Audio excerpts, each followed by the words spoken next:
something extraordinary going on in Barrie, Ontario. No one seems to know exactly what I'm on.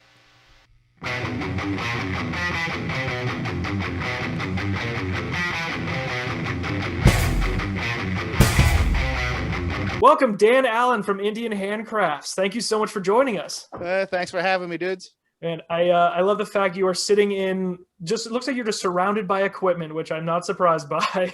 It's really crammed in, but it works. I know we were talking just a little bit before this, but as a former two-piece and now a three-piece band, how the hell do you make as much noise as you do in Indian Handcrafts? Well, yeah, that's, I don't know, man. It's just volume, good tube amps, I don't know, and a lot of distortion. That's really it. I don't know. That's a tough one to ask. I'm sorry, but we could start off slower. Where, in terms of like the sound that Indian Handcrafts makes, because it's a very unique sound. What was your inspiration or the band's inspiration in kind of creating and crafting that sound? Okay, so when Brandon and I started doing this together as a two-piece, we were still in our old band Foxjaws at the time, and you know, we just basically would. I had a project I was working on, and it was to score the movie Frankenstein live. So actually, Leland was in that project at one point, along with a bunch of other friends, and we had 2 drum sets set up. But because of the lack of space, they were minimal kits. So in between jams with that and then Foxjaws, Brandon would come over early sometimes for jam or whatever, and then him and I would just kind of mess around with that stuff and just ideas like more heavy, kind of sludgy, doomier type sounding riffs to kind of go with that, you know, monster kind of shit. And then, yeah, we just started kind of messing around. We were listening to a lot of new bands at the time that we were both really into, like Big Business and Lightning Bolt. I've always been a fan of the Melvins. We weren't doing a lot of heavy stuff in the other projects, so this all of a sudden just kind of became our outlet to do that. And then, you know, the first phase was trying to figure out how to compensate for not having a bass player. And we'd seen a few bands here and there touring with Foxjaws and stuff where they wouldn't have a bass player, but, you know, people would split their signals. So that was kind of a new thing to me. So for the project, I was borrowing a Pog from a friend, Sean Wilkinson, and I ended up borrowing it for a couple years, I think. And that kind of became the bass player. That's how we started.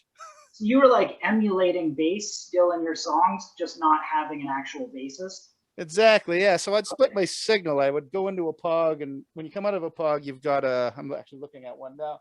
You got your dry, and then you've got like your affected out. So my dry out would go into, you know, a distortion, a looper, delay, a reverb pedal, and then through, like, at the time it would have been, I was using a Fender Twin, but now a Marshall. And then the affected would go to its own chain of delay and fuzz and everything else, and then go to a separate bass amp at the same time. So using the loop through the guitar side of it, I could create a lot of like washy kind of loops, but the riffs would still have to be riffs, because you can't, you know, unless you're up above, you know, say your A or whatever, chords just sound like mush anywhere else. So you're limited to riffs. And that's what we were into anyway. So that's just kind of dictated the sound with the influences and everything else. And that's kind of how we got to where we were at that time. And then we coasted on that for, I don't know how many years, I guess 7 years or something, 8 years. One of the newest singles, Warsaw. And tell me, is this what we're going to be in for the new Indian Handcrafts album? Not really. This was kind of just a tag on, like, as far as a production standpoint, overall tones, you're getting an idea of what the session sounded like. But this was really bare bones compared to a lot of the other tracks, because this was just kind of an afterthought. Let's record this cover because we were all, you know, big Joy Division fans. And prior to this, Leland and myself did a Joy Division night with some other local friends of ours, Sean Alton, my wife, who's in the Rip Nancy's, and Britt Lobsinger, and my buddy Leah Montgomery. So we already kind of knew a bunch of Joy Division covers, and that one just kind of happened to be the one we were like, let's try it. So we did it. That was the end of it. So, you know, from a production standpoint, you'll get an idea of tone. That's about it. I hung around in your sound.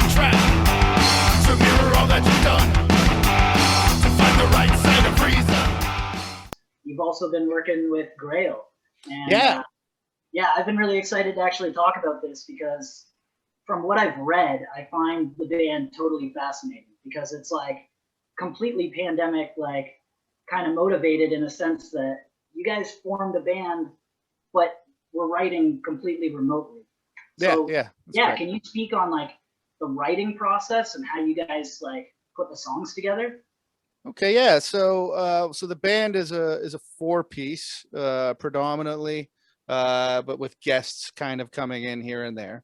But predominantly the four of us. It's Mark Rand from Crossdog, this dude Greg Dawson. He's kind of the main songwriter guy on all the last stuff that came out. And he plays in this band Old, which is really awesome. And then there's a dude named Kevin Farmer. He's a drummer. And he plays in a band called The Compound. And basically all the guys have their own studio set up. So Greg was, I guess he had a bunch of riffs and stuff like that he was recording with Kevin, the drummer at the time. And then Mark and him had been working on another project together kind of remotely. And then they just decided, okay, well, this is going to be our core band. We need a vocalist. So they reached out to me. Well, Mark did. I knew Mark. I didn't know the other guys at all. So Mark reached out to me and just said, hey, do you want to try a song or whatever? And I was like, sure, why not? Like, I'm doing a ton of recording because there's not much else to do. So anyways, I got into doing that. I tried a song. They really, really liked what they heard. So I was like, okay, here's another song. Kept them coming in. And the next thing you know, we had an EP. So, I mean, Greg will write the riffs to a click, send them to Kevin. Kevin will lay down all the drums, send them back. He sends them to Greg. He gets all of them back, mixes it, sends it to me. And then I'm just kind of have free reign to kind of have fun and screw around with vocal effects and do shit like that. So it's the first project where I've never had to be like, riffing or anything. So it's fun. Yeah. I like the idea of one day playing a show and only just carrying some pedals and a microphone. I get to be that guy for one band. Yeah. I've already loaded in. I'm going to go get food. I think like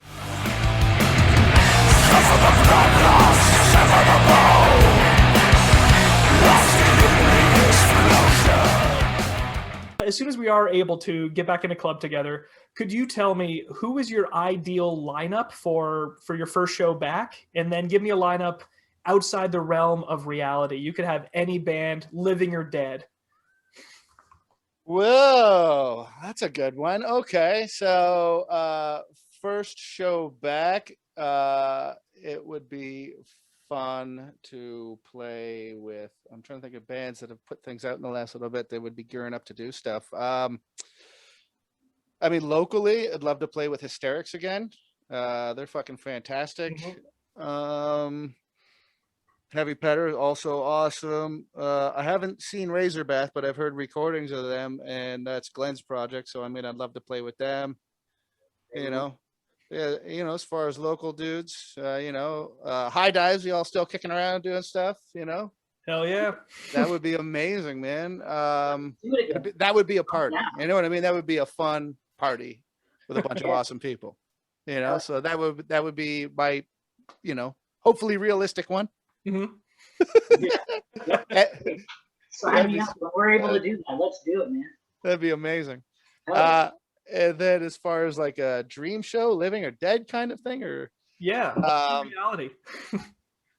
all the bands I would want to play with would blow us off the stage.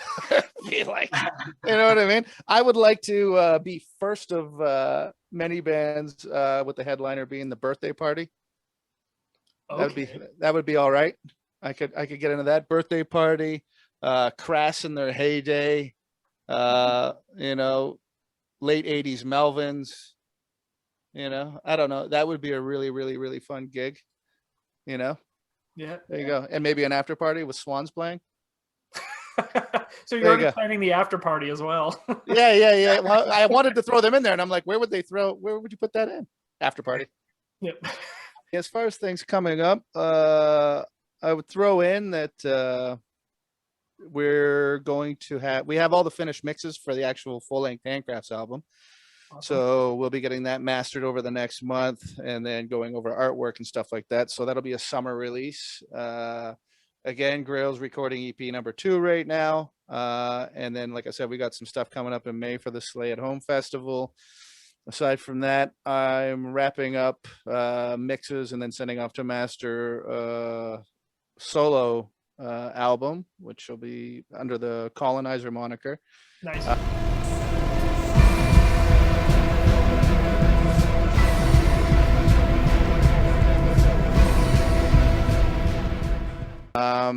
And then what the heck else is going on?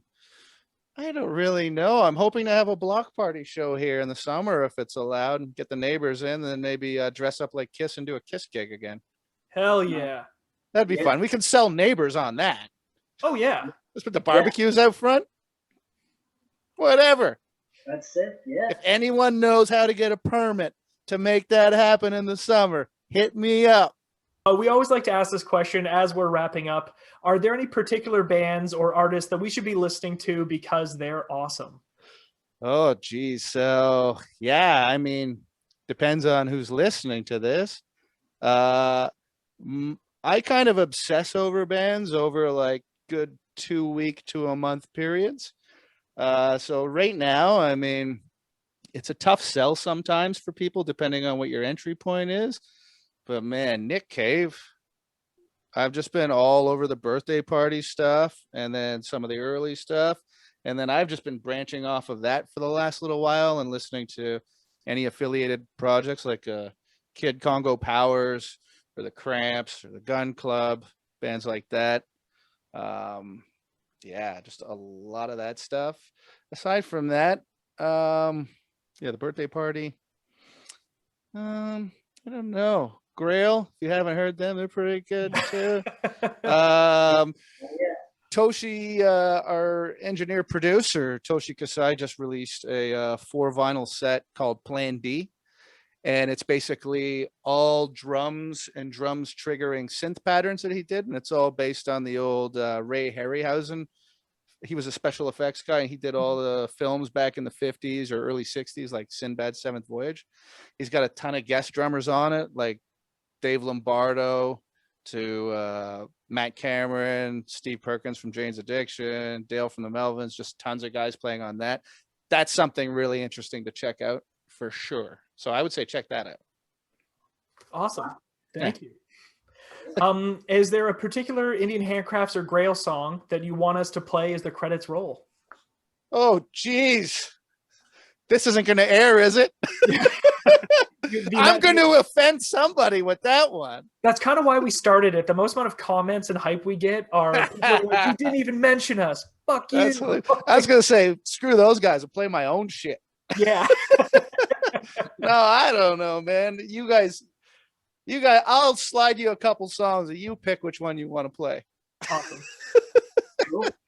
Deal. One of those under the table MP3 deals. I love it. Yeah, there you go. Here's an unfinished mix of something. Play this. It's weird. Like I consider that like such an honor. It was like, here's an unfinished thing that I worked on. Be like, yes, nobody else has this. Yeah. No one else will ever have it after. Only you. You only own it. Thank you so much for joining us, letting us know what's coming up. Thank you for all the killer tunes. I hope 2021 treats you, Indian Handcrafts, Grale, all the solo stuff. I can't wait to see what's going to come out. Awesome, man. Dan, thank you. Matt, thank you. And yeah, thanks, dude. Everybody watching, go check out all the killer music that this awesome human being is putting out. And we'll see you in the next one. Awesome, guys. Thanks so much. Take care. All right, we'll see.